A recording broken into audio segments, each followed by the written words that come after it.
После Октябрьской революции спорт, как и другие сферы государственной жизни, получил централизованное управление. Был учрежден Высший совет физической культуры. По всей стране стали оборудовать стадионы и площадки для соревнований.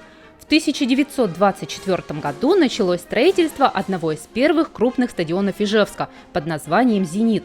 Площадку выбрали на Карлутской площади у старого Нагорного кладбища. Стадион «Зенит» впервые был введен в эксплуатацию в 1933 году и располагался в районе современной 56-й гимназии. Стадион имел деревянные трибуны и вмещал около 3000 зрителей. Планам по его расширению помешала Великая Отечественная война. 30 июня 1936 года в Ижевске состоялось торжественное открытие стадиона «Динамо». Расположенный на одной из главных улиц города, он сразу приобрел преимущество перед площадками других спортивных обществ. В конце 50-х, начале 60-х годов он был реконструирован.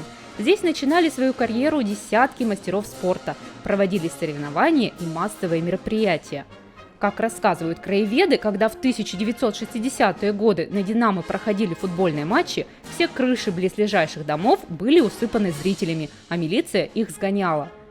Планы по расширению «Зенита» удалось реализовать 23 апреля 1968 года.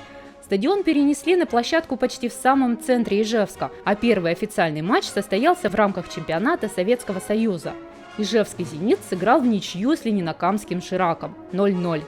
Расположение спортивного объекта вызывало множество дискуссий, ведь построен он был на месте старейшего Ижевского кладбища. Местные острословы окрестили это место как ЦСКА – церковно-спортивный комплекс.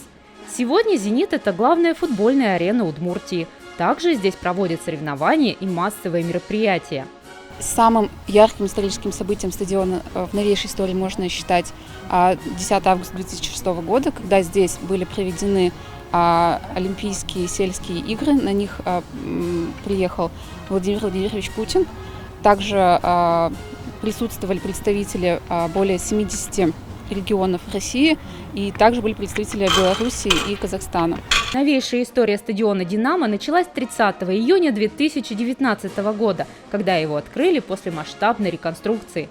Хотите знать больше? Оставайтесь с проектом про 100 лет Удмуртии.